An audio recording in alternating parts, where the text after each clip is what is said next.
नमस्कार दोस्तों, स्वागत है आपका आज के इस न्यू सेशन में। तो जैसा कि आपको पता है कि हम रोज़ाना यूपी ट्रिपल एससी के पी बाई क्यू डिस्कस करते हैं। तो उसी क्रम को जारी रखते हुए आज भी हम अपनी इस नई क्लास में यूपी ट्रिपल एससी के जितने भी पी बाई क्यू क्वेश्चन हैं टॉपिक वाइज, आज हम उनको कवर करने वाले हैं। और ये क्लास आपकी जितने भी आपके अपकमिंग एग्ज़ाम है जो यूपी ट्रिपल एससी के थ्रू होते हैं, जैसे लोअर पीसीएस हो गया, एक्साइज कांस्टेबल हो गया, या फिर फॉरेस्ट गार्ड हो गया, या फिर आपका पैट का एग्ज़ाम हो गया जो अभी 2026 में होने वाला है, या जितनी भी नई भर्ती आने वाली है, तो उन सभी क्लासेस के लिए, उन सभी एग्ज़ाम्स के लिए ये क्लास बहुत ही ज़्यादा इंपॉर्टेंट होने वाली है। इस क्लास को अंत तक देखना, तभी आपको इसका फ़ायदा मिलेगा। तो हमारा आज का जो टॉपिक है वो है दक्षिण भारतीय राजवंश, जिसमें चोल आते हैं, चालुक्य आते हैं, पल्लव आते हैं, राष्ट्रकूट आते हैं और संगम राजवंश। तो हम दक्षिण भारतीय राजवंश से जितने भी पी वाई क्यू आज तक पूछे गए हैं यूपी ट्रिपल एससी में, तो आज हम उसको देखने वाले हैं। सबसे पहला क्वेश्चन है, राष्ट्रकूट वंश का संस्थापक था। तो राष्ट्रकूट वंश का जो संस्थापक था उनका नाम था दंती दुर्ग या फिर दंती वर्मन। क्या नाम था इनका? दंती दुर्ग, दंती वर्मन। और ये आपका क्वेश्चन पूछा गया था वीडियो के एग्जाम में, जो री एग्जाम हुआ था, और 27 तारीख 6 महीना 2023 को हुआ था फर्स्ट शिफ्ट में। तो इन सब क्वेश्चन के आगे हमने किस एग्जाम की में ये वाला क्वेश्चन पूछा गया है वो भी सब लिख रखा है। चोल साम्राज्य के संस्थापक थे, तो ये थे आपके बिजाले चोल। क्या नाम था इनका? बिजाले चोल। बोलता है महोदयपुरम के चेर साम्राज्य में बोली जाने वाली संभावित भाषा थी। तो ये थी आपकी मलयालम। क्या था? मलयालम। ये आपका एएसओ में पूछा गया था, जो 2022 में कंडक्ट कराया गया था। आगे चलते हैं। बोलता है सिंचाई के लिए 16 मील लंबी चोल झील का निर्माण डैश चोल शासक ने करवाया था। तो राजेंद्र प्रथम जी ने ये करवाया था इसका निर्माण। ठीक है। चकबंदी लेखपाल में पूछा गया था 2015 में, मॉर्निंग शिफ्ट में एग्जाम था। चोल अभिलेखों के अनुसार जैन सभाओं को दान में दिए जाने वाले भूमि को कहा जाता था। तो चोल अभिलेख के अनुसार जो जैन सभाओं को दान में भूमि दी जाती थी उसको कहा जाता था पल्ली छंदम। क्या नाम था? पल्ली छंदम। आगे चलेंगे। बोलता है प्रारंभ में डैश कर्नाटक के चालुक्यों के अधीन स्थित थे। तो ये थे आपके राष्ट्रकूट। कौन थे? राष्ट्रकूट। चोल राजा राज प्रथम वर्ष डैश गद्दी पर बैठे। तो ये बैठे थे 1985 ईस्वी में। ये आपका वीडियो के एग्जाम में पूछा गया। 8वीं शताब्दी के मध्य में एक राष्ट्रकूट प्रमुख दंती दुर्ग ने अपने चालुक्य अधिपति का तख्ता पलट करके एक अनुष्ठान करवाया, जिसे शाब्दिक रूप से डैश कहा जाता था। तो हिरण्यगर्भ। क्या कहा जाता था इसको? हिरण्यगर्भ। चोल प्रशासन में डैश गांव में सदन होती थी, जो मुख्य रूप से ब्राह्मणों द्वारा बसाई गई थी। तो ये थी आपकी सभा। ठीक है। क्या थी ये? सभा। ऐहोल डैश की राजधानी थी। तो ये थी आपकी चालुक्यों की। तो ऐहोल किनकी राजधानी थी? चालुक्यों की राजधानी थी। आगे चलते हैं। बोल रहा है रवि कीर्त चालुक्य शासक डैश के दरबारी कवि थे। तो ये थे आपके पुलकेशिन द्वितीय के। क्या नाम था इनका? पुलकेशिन द्वितीय। और ये आपको पूछा गया था यूपी ट्रिपल एससी के किसी एग्जाम में। राजवंश संगम साहित्य में वर्णित 3 ताज वाले राजाओं मुवेंटार में से एक नहीं था। तो पल्लव। क्या था? पल्लव।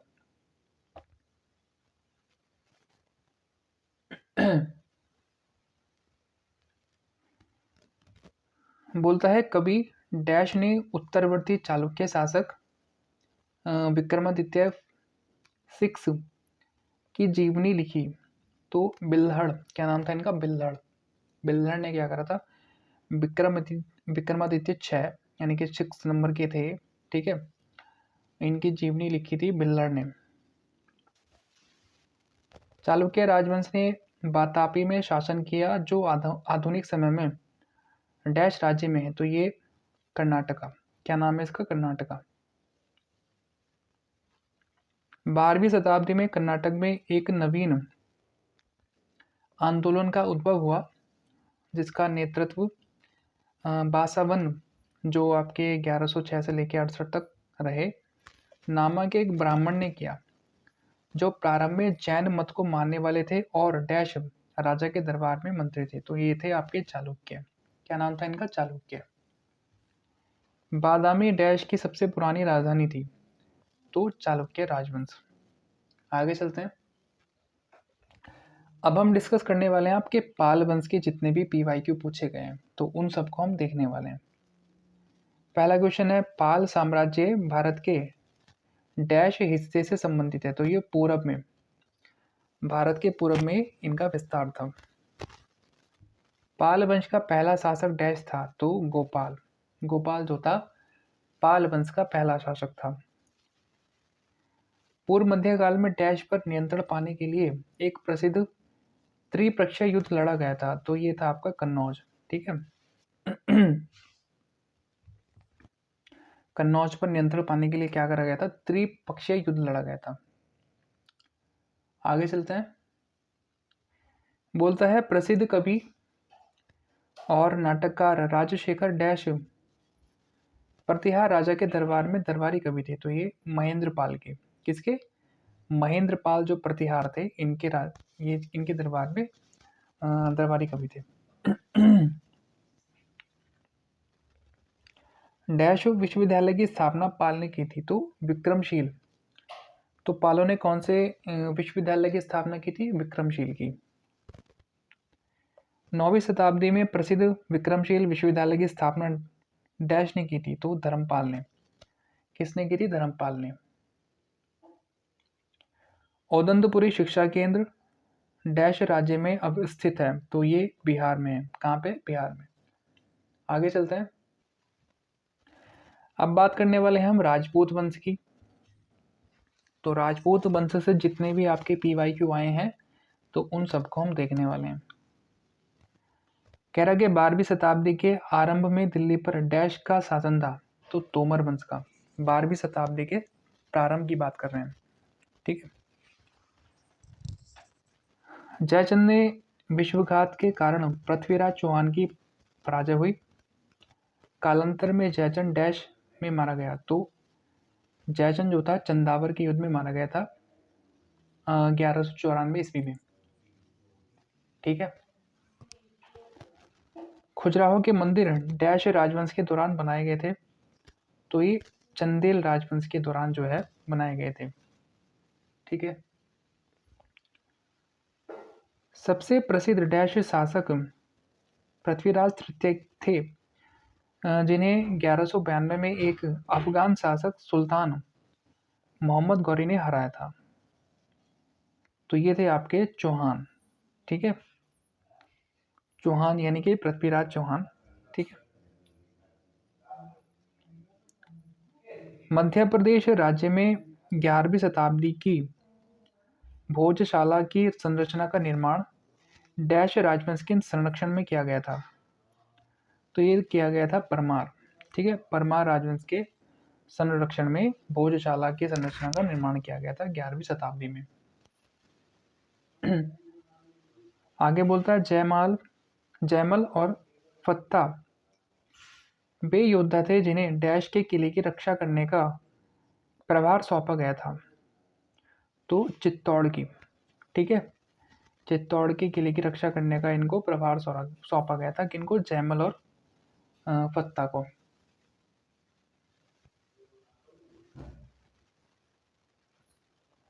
आगे चलते हैं। बोलता है, चंदेल राजवंश के राजा ने कंदरिया महादेव मंदिर का निर्माण करवाया था, तो कौन से राजा थे वे?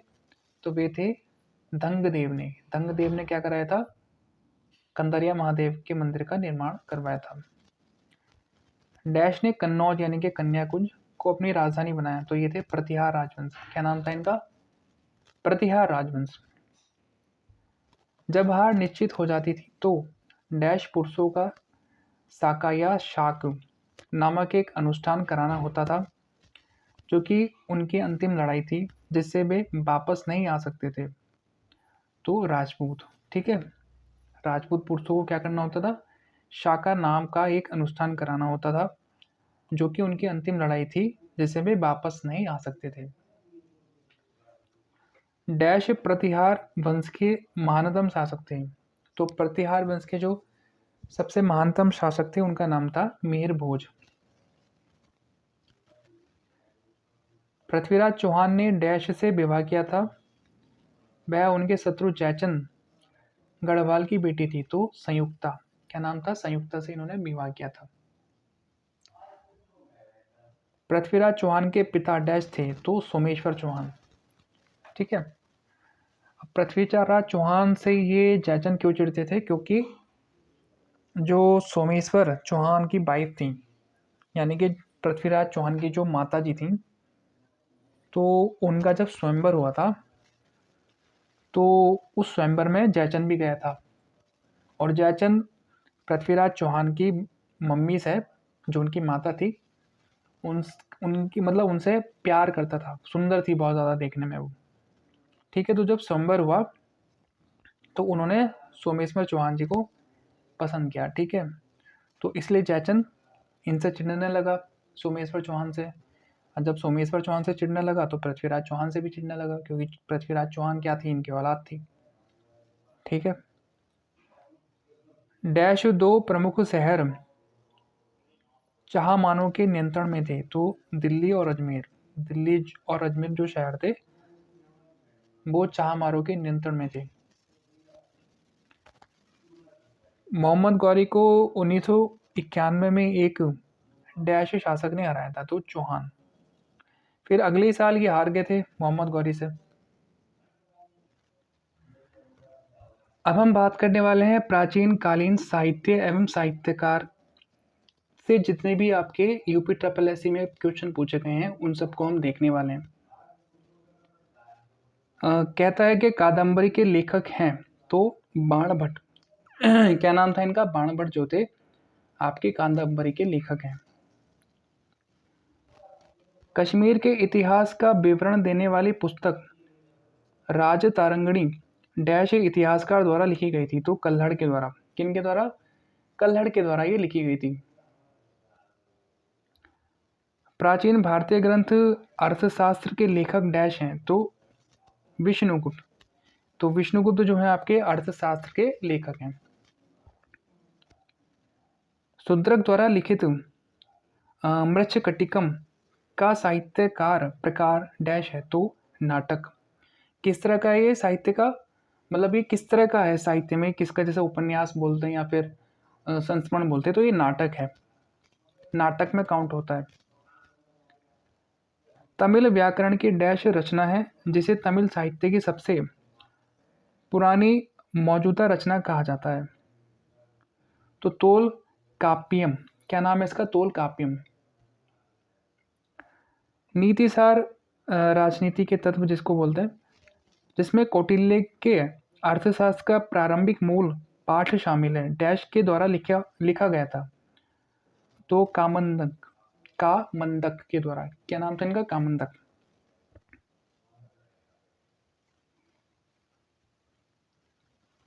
आगे चलते हैं। डैश ने निरुक्त व्युत्पत्ति विज्ञान, भाषा शब्द, भाषा शास्त्र और शब्दार्थ विज्ञान पर सबसे पुरानी भारतीय ग्रंथ नामक पुस्तक लिखी थी। तो ये थे श्री यास्काचार्य। क्या नाम था इनका, श्री यास्काचार्य।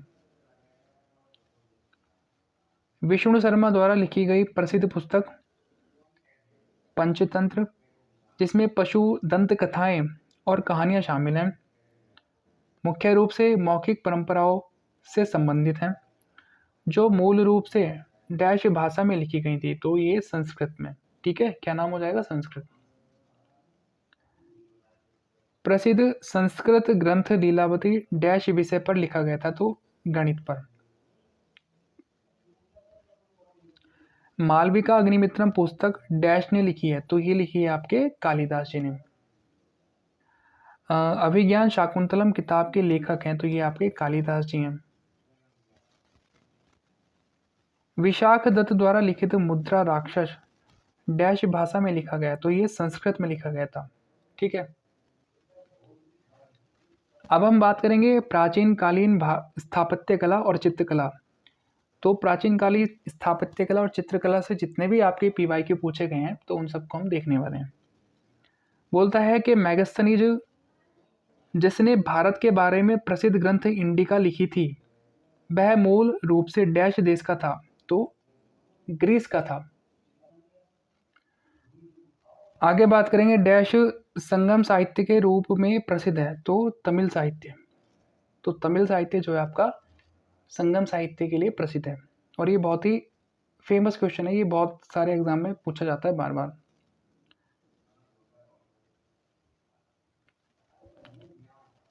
बोलता है विजयनगर वास्तुकला द्रविड़ शैली का सबसे विकसित उदाहरण है डैश स्थापत्य शैली का है तो विजयनगर विरूपाक्षा मंदिर। ठीक है, क्या नाम हो जाएगा? विजयनगर विरूपाक्षा मंदिर। डैश पल्लव राजवंशों के शासन के दौरान बनाया गया था तो महाबलीपुरम मंदिर जो है पल्लव राजवंशों के शासन के दौरान ये बनाया गया था। ठीक है, अब ये इसको छोड़ो।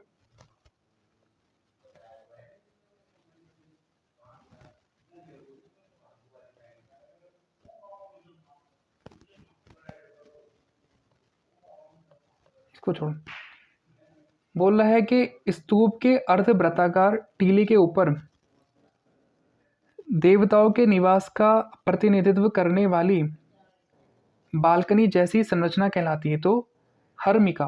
क्या नाम हो जाएगा इसका? हर्मिका। एक सेकंड। आगे बोलता है त्रिरश्मि बौद्ध गुफा परिसर जहां 3 नई गुफाएं खोजी गई हैं डैश राज्य में स्थित है तो ये महाराष्ट्र। क्या हो जाएगा इसका आंसर? महाराष्ट्र। खजुराहो समूह के प्रसिद्ध स्मारक राज्य में हैं तो ये मध्य प्रदेश में है। खजुराहो समूह के जितने भी फेमस मॉन्यूमेंट्स हैं वो आपके मध्य प्रदेश में मिलेंगे आपको। मंदिर एलोरा महाराष्ट्र में स्थित एक प्राचीन हिंदू मंदिर है जो चट्टानों को काटकर बनाए गए सबसे बड़े मंदिरों में से एक है तो कैलाश मंदिर। ठीक है, जो एलोरा गुफा में है। ठीक है, महाराष्ट्र में। सॉरी। मथुरा कला स्कूल डैश अपने शिखर पर पहुंचा तो कुषाण काल में जो था ये मथुरा कला स्कूल अपने शिखर पे पहुंचा यानी कि चरम पे पहुंच गया था। भारत में नवपाषाण काल गुफा चित्रकारी डैश में मिलती है तो भीमबेटका की जो गुफाएं हैं जो कि आपके मध्य प्रदेश में पाई जाती हैं शायद ये, तो वहाँ पे आपको देखने को मिलती हैं नवपाषाणकालीन गुफा चित्रकारी। प्राग ऐतिहासिक काल की चित्रकारी वाली प्रसिद्ध पंचमुखी गुफाएं डैश जिले में स्थित हैं तो ये सोनभद्र।